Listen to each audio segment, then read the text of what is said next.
প্রিয়া রাতে ঘুমাতে যাওয়ার প্রস্তুতি নিল। ঘুমাতে যাবার আগে নিজের পেটে হাত বুলিয়ে নিয়ে নিজের গর্ভে বাড়তে থাকা এই নতুন প্রাণটিকে নিয়ে প্রিয়া যথেষ্ট দুশ্চিন্তায় আছে। কোনো রকমে শুয়ে পড়ে সে ভাবতে থাকে কি করবে। একসময় তার মনে চিন্তা আসে, এই সমাজে আদৌ কি একা সন্তান বড় করা সম্ভব? সবাই যখন জানতে চাইবে এই সন্তানের বাবার পরিচয়, তখন সে কি বলবে?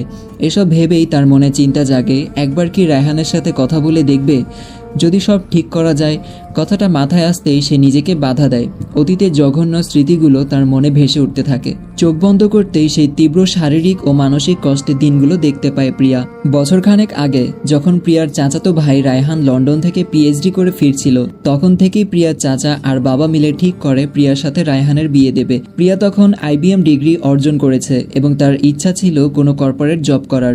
তবে তার বাবা চাচার জোড়াজুড়িতেই এক প্রকার বিয়েতে রাজি হয়। প্রিয়া ভেবেছিল রায়হান যেহেতু নিজে বিদেশ থেকে পড়াশোনা করেছে, তাই সে অবশ্যই তার স্বপ্নের পথে থাকবে। কিন্তু বিয়ের পর প্রিয়া বুঝতে পারে তার ধারণা কত ভুল ছিল। বিয়ের প্রথম 2 মাস তাদের দাম্পত্য জীবন আর 4-5টা দম্পতির মতো সুখেই ছিল।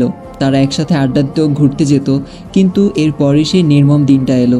রায়হান তখন বিজনেসে অনেক উন্নতি করছিল। প্রিয়াও একটা ভালো কর্পোরেট জবের অফার পায়।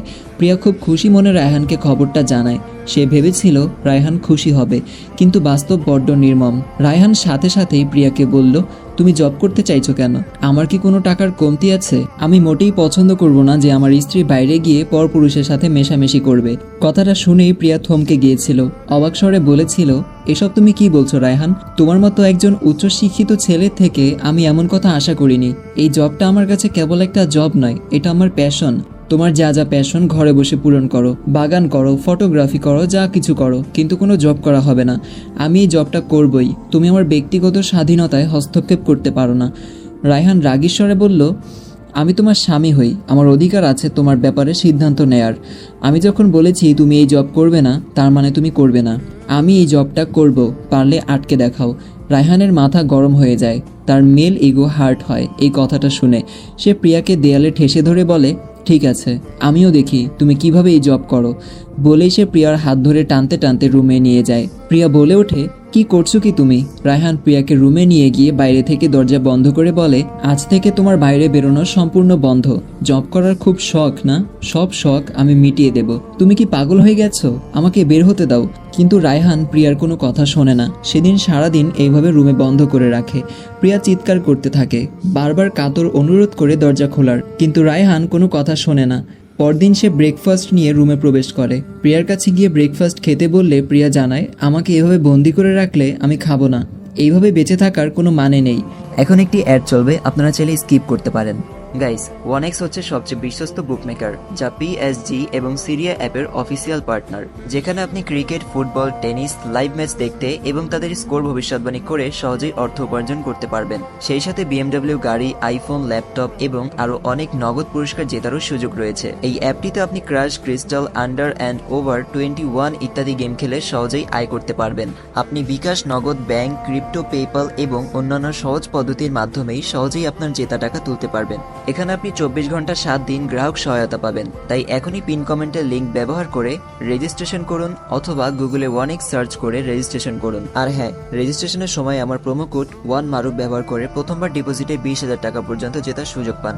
রায়হান খাবার ঠেসে ধরে প্রিয়ার মুখে জোরপূর্বক তাকে খাইয়ে দেয়। খাবার প্রিয়ার গলায় আটকে যায়, তার দু চোখে জল চলে আসে। সে খাবারের থালাটা উল্টে দিয়ে বলে, তুমি কি মানুষ? রায়হান সাথে সাথেই প্রিয়াকে জোরে ঠাস করে থাপ্পড় বসিয়ে দেয়। এই প্রথম সে প্রিয়ার গায়ে হাত তোলে। থাপ্পড়ের জোর এত বেশি ছিল যে প্রিয়ার ঠোঁট ফেটে রক্ত বের হয়। ফর্সা গালে হাতের দাগ লেগে যায়। প্রিয়া পুরো স্তব্ধ হয়ে যায়।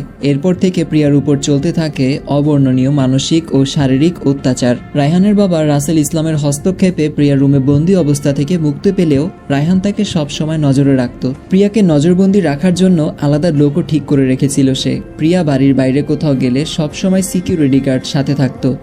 তার কোনো নিজস্ব স্বাধীনতা ছিল না। রায়হান তাকে স্পষ্ট জানিয়ে দিয়েছিল চাকরির কথা ভুলে যেতে। প্রিয়ার এতে রায়হানের প্রতি বিতৃষ্ণা চলে আসে। রাতে প্রিয়া রায়হানকে সহজে ঘনিষ্ঠ হতে দিত না। প্রতি রাতে রায়হান গায়ের জোরে প্রিয়াকে কাছে টেনে নিত। প্রিয়া পৃষ্ঠ হতো শারীরিক ও মানসিক আঘাতে। তার শরীরে থাকা আঁচড় ও কামড়ের দাগ তার দুরবস্থার সাক্ষী হতে থাকে।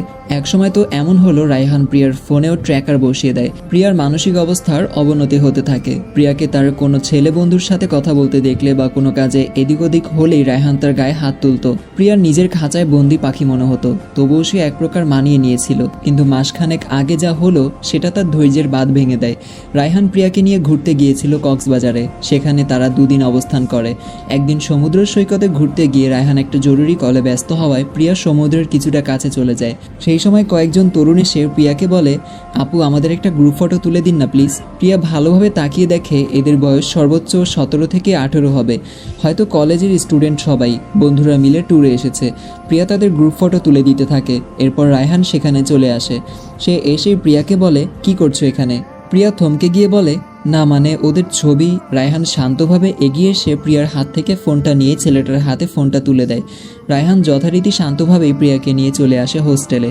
বাকি কটা দিন স্বাভাবিকভাবেই থাকে। কিন্তু ঢাকায় ফেরার পর হঠাৎ করে একদিন সে প্রিয়াকে বলে, আমার স্ত্রী হয়ে থাকতে হলে তোমায় সব পরপুরুষের থেকে দূরে থাকতে হবে।